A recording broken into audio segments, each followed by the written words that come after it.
And we started making names right away. And I loved it. I was robbing drug dealers, taking their gold right off their neck. And the shit we did, who's going to call the police on you? A drug dealer? I can identify with anything that was normal, to be honest with you. But I was born and raised in Brooklyn, New York. Yeah. 99% of the time, you're going to disagree. Just like the Donnie Brasco situation with Lefty. Yeah, because the reason why, they figure it this way. You brought this guy around, he ratted on everybody, now he ratted on you. You might turn around and join him and rat on us, so we get rid of you, there's no connection between there and there, and they get rid of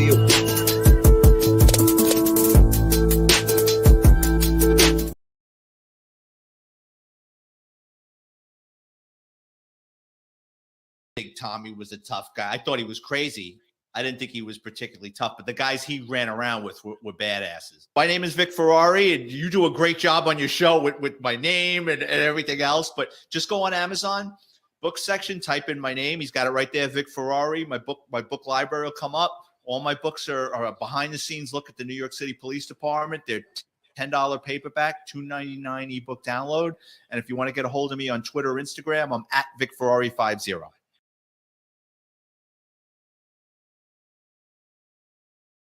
Welcome to this episode of Chattin with Staxx. I'm your host, Bill Staxx, and today I got Vic Ferrari. Bad guy, but just someone you wouldn't want to spend more than 10 minutes with. Quickly figure out in a precinct who to work with and who not to work with. In the NYPD, the quickest way to ruin your career is get force complaints or civilian complaints. So you kind of figure out, you don't want to work with the guys that are mouthy. You know what I mean? Like sometimes you pull somebody over and they're going 100 miles an hour and they're escalating the situation. You don't want to match that. You want to work with somebody that's able to bring things down. You don't want to bring things to a boil. You want to bring them down, because what happens when things go to a boil? Someone, you ask them to get out of the car. They tell you to go for yourself. Now you're dragging them out of the car. Now the guy takes a swing at you. And it went from a simple car stop, right, to now it's assault on a police officer or resisting arrest. You want to avoid that at all costs. Like I know, like on TV and stuff, like cops just want to go fuck home. You know what I mean?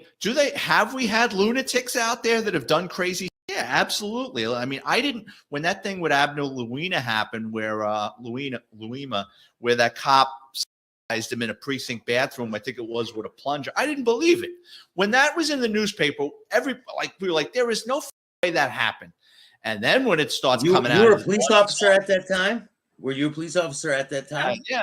I probably had like 10 or 12 years on the job.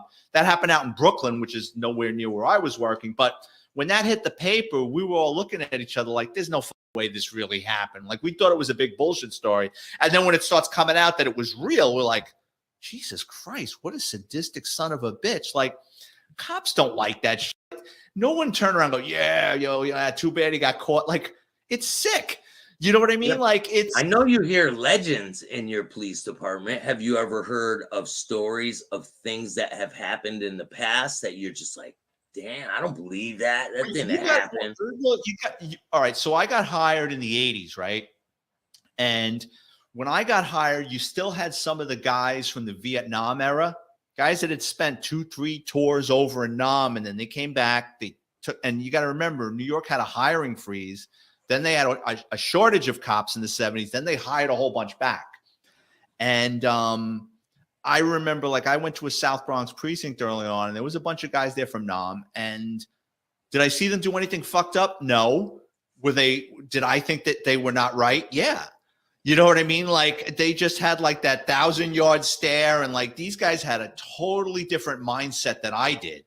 And like, I remember one time getting in a car with one of these guys, and he was like, don't touch the fucking radio, and I'm driving. I was like, okay. You know what I mean? It's like, in a lot of ways, being a rookie cop in an NYPD precinct back then, nowadays it's a very young department. I'm talking when I got hired, is probably like going into prison your first couple of days, and you don't know who is who. People are coming up to you, hey, let me do you a favor. You know, it's like, no, I'm good. Where you from? Yeah, where you from, man? It's like you're getting introduced to the process. Right. And they're sizing you up. And what, there were the guys there that would exploit other cops with other shit, like with their scams or what they were running. Like, I'm half Irish and half Italian. And like, it's like flies on shit. Like I got some fucking guy coming up to me. Oh, Ferrari, you're Italian, right? Well, I'm half. Oh, well, you should join the Columbia Association for Italian Cops. We got to stick together. And like $20 goes out my pocket to an organization I'm never going to go to. Then like, wait, I heard you're half Irish. Yeah, you should join the Emerald Society. I'm like, I was money, like, when I was a naive kid, like I didn't know what what was going on. You're in like both societies. And I don't want to compare what prison is like to an NYPD precinct because I can't even imagine what you went through. But I'm just saying it's the same as people running scams on you when you first get to a place. It's like you don't know which way is up and who to trust. So you were a cop back when all these mob hits were happening and all these mob busts were happening. Did you have any mobsters pass through your precinct, or was there any run-ins with any mobsters on your time as law enforcement? Yeah, well, you had a couple of mob wars going on in the early 90s. The Colombos were bumping each other off, and Larry Mazza, Greg Scott. Larry. I could listen to Larry Mazza all day long. And that other guy that Larry Mazza had on his show, that Frank Pontillo, that fucking guy, if you could ever get him on your show, that guy could tell a story. And he's fucking funny and he's informative. The Lucchese's, because you had gas pipe running around. He was paranoid. He was bumping people off like crazy and then trying to blame it on the other family. That was Brooklyn. I was more a Bronx guy. Then when I went into organized crime, the auto crime division, we were dealing with the chop shops and the body shops. But again, that was more in Brooklyn. I worked out of the Bronx office, so we were covering Manhattan and the Bronx. I got involved with mobster type guys when the Brooklyn guys needed us to kind of, because no one knew who we were, right? So we worked in the Bronx and Manhattan. The mobsters in Brooklyn don't know who we are, so they would use us for surveillance, right? Because they had never seen us, but they knew all the auto crime guys from Brooklyn and Queens, so they would use us for surveillance sometimes. So I did some work out in Brooklyn and Queens, not a lot, but we dealt with them. What was the rumor mill going around in the precinct when all these mob hits were happening, and like when John Gotti got arrested or when Sammy flipped? Was people talking about this? Yeah, sure. I mean, because in the paper, like, this is before the internet, right? So you got your information on the 6 o'clock news or the New York Post or the Daily News, right? So we'd be sitting there reading it like, man, that must be cool working out in Brooklyn, because with the FBI and the NYPD, what's that unit called? OSID. What they were doing was, it got so bad, they were just pulling guys over in Brooklyn because they knew these guys were armed to the teeth, driving around, hunting each other. And a lot of those cases got thrown out in court. But, it was like, I'm sure like the cops in those precincts in Brooklyn had their ears to the ground. You know what I mean? And I'm sure a lot of these cops knew guys from the neighborhood, because back then you had the social clubs, right? I mean, that's one of the first things like Joe Messina did when he came to power, is like, close these fucking social clubs, because the cops are setting up movie studios, filming us and watching who's coming and who's seeing who's handing this guy an envelope. But before that, like, I'm sure the precinct guys knew who all the local mobsters were. Yeah, the Uva. You had dealings with Uva, right? Oh, yeah. Yeah, he grew up in my neighborhood. Yeah, I worked in a gas station. He used to come in and fucking break our balls, or he used to fucking terrorize us. He would come into the gas station and just fuck with us. And like I said on another podcast, Tommy Uva wasn't a big kid. I didn't particularly think he was a tough kid, but Tommy Uva hung out with some really big fucking tough guys from my neighborhood. So it wasn't worth the trouble getting involved with him. Plus, he was crazy. So, there was always that, listen, this. I mean, you might not have to be really good with your hands, but if you're willing to fucking hit somebody in the back of the head with a baseball bat or stab him or shoot him, you're just as dangerous as a guy, if not more, that's good with his hands, because you're unpredictable. And Uva was. He was an unpredictable guy, and he would come into our gas station and fuck us. Like, he'd pull into the gas station and he would go, give me $2. So, you're a kid. I'm 16 years old. I'm putting the gas in. Then he would throw like a fucking handful of pennies at us and drive out of the gas station. And like, what are you going to do? It's not even worth it. I kicked my money. It just wasn't worth it. And on Gary Jenkins' show, I told the story. One time, me and my friend, the guy that actually died that I was telling you about earlier, we picked up these girls. I was like 16. And we were in McDonald's parking lot. And Tommy and this guy got into an argument. And my friend beat the shit out of him. And I couldn't believe it. You know what I mean? Like, because Tommy Hoover was crazy. And my friend kicked his ass. And I'm in the gas station a couple of days later, and Tommy pulls in with a couple of his rough-looking friends, and he gets out of the car with, when you're done wrapping Christmas paper, you got that roll, that long paper roll that the Christmas. So at first I thought it was a bat, and he got out of the car with that roll, and I'm like, oh shit! And he's chasing me around the car. I'm like, Tommy, I didn't pick my hands up to you. And his friend, I'll say this about his friends: they didn't jump out of the car and try to like tackle me. They just watched. I'm sure if I would have gotten the upper hand on him, they would have beaten me into the ground. And I said, Tommy, I didn't get invited. He goes, you were there. Were you there? Did you watch it happen? Yeah. I was right there. You were there. He's talking out of the side of it. I go, you were there. I go, yeah. He goes, so finally, when he knew he couldn't catch me, he goes, you tell your friend, there was a bar in my neighborhood called Niblox where we used to hang out. And he goes, you tell your friend to come up there and see me at Niblox. So I was like, all right. And I told this kid, Nicky, and Nicky goes, I'm not going up there. Fuck him. And I would have been terrified. I wouldn't have been able to sleep. I was a good kid. And, this guy, Nicky, he didn't give a fuck. He was like, fuck him. And I don't know if those two ever met again, but I know, but Tommy Hoover, he was a pain in the ass. I mean, it's funny when I got through like the first 5 minutes of that movie that they made about his life. And I mean, first of all, you got an Irish kid, that Michael Pitt, who I loved him in Boardwalk Empire, but he's not an Italian-looking guy. He's Irish. You know what I mean? And he's talking out of the side of his mouth. I'm like, they should have really gotten somebody that knew Tommy, you know what I mean, better than me, obviously, to portray him in a movie. Yeah, and then did you ever have dealings with his wife?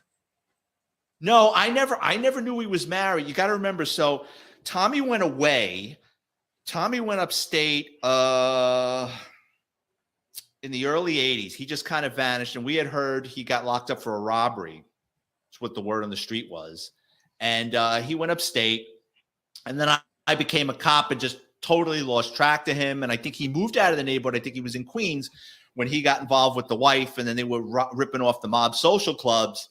So he was hanging out in Queens for whatever reason, but he kind of dropped off the face of the earth. I wasn't working in the gas station anymore. I didn't see him on Tremont Avenue anymore. So I was just glad never to see him again. And then, you pick up the paper and I'm like, oh, fuck, I know who this is. You know what I mean? I'll be honest, when you picked up the paper, what's that? When you picked up the paper, was it when he was robbing the stores or was he already killed? No, he was already dead. Oh, so no, after, I picked up the paper when he got whacked out in Queens. And the craziest thing is here we are 40 years later, and I'm talking about Tommy Hoover. I mean, I can't get my head around it. You never thought that would ever happen, right? Like back then when he's chasing you around the car. Like I said, I didn't think Tommy was a tough guy. I thought he was crazy. I didn't think he was particularly tough, but the guys he ran around with were badasses.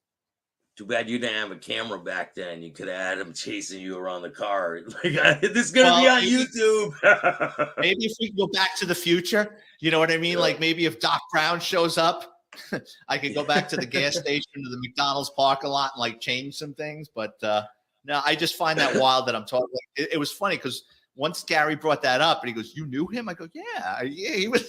Like that's the neighborhood I grew up in. Yeah, it's huge. He's a pretty big figure. They every time around his time of death, and they have stories about him and his wife. Yeah. Same time. No, I didn't know him. I didn't know his wife. Like I said, he went away a couple of times, at least once, and then he left the neighborhood, and I just never saw him again. What about serial killers? Were there any serial killers in your neighborhood where you guys were like? Yeah, the son of Sam.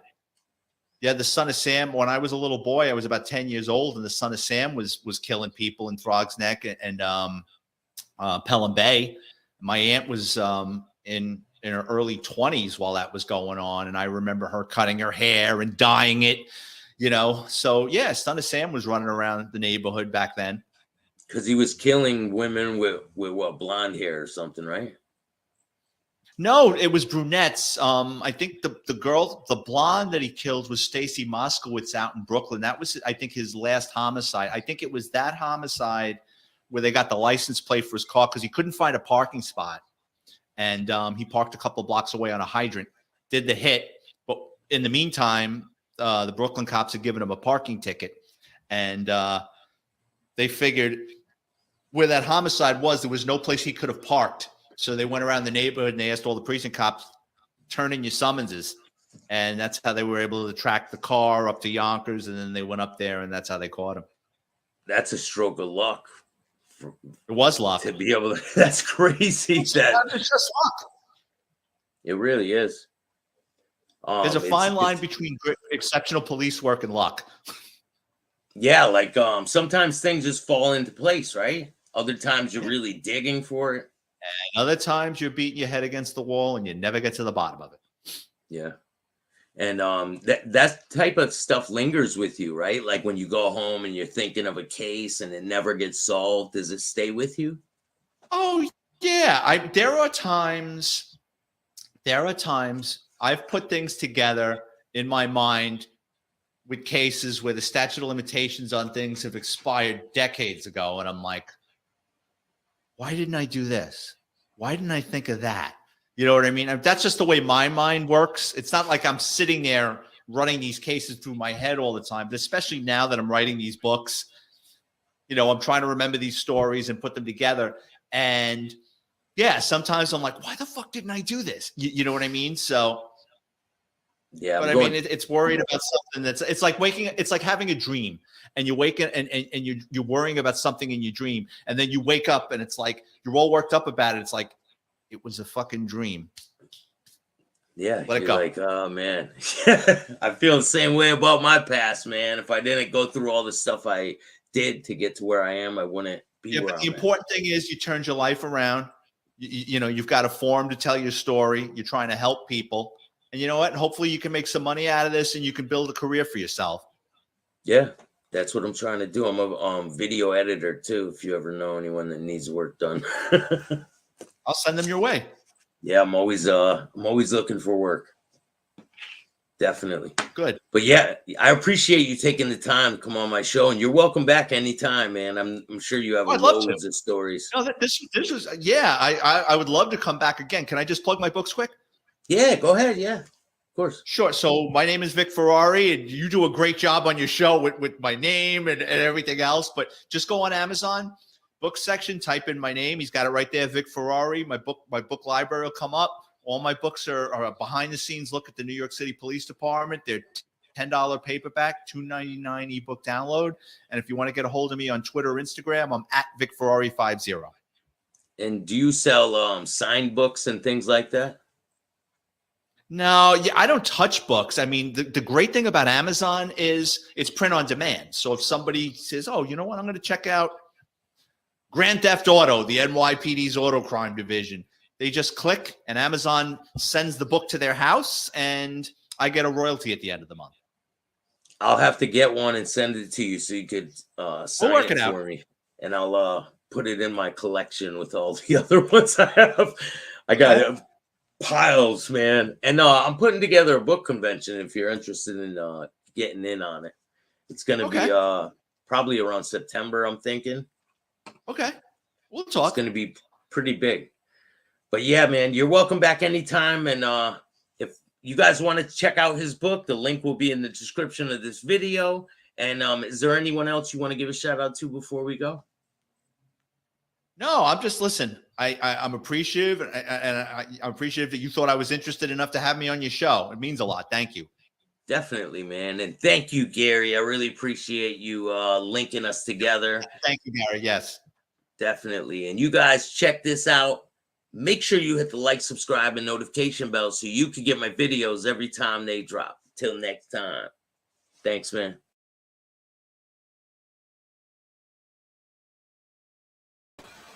I want my money. I ain't playing. I'm gonna shut this stream down, damn it. Donate to the channel. They call me Pay Piggy for a reason. Peace.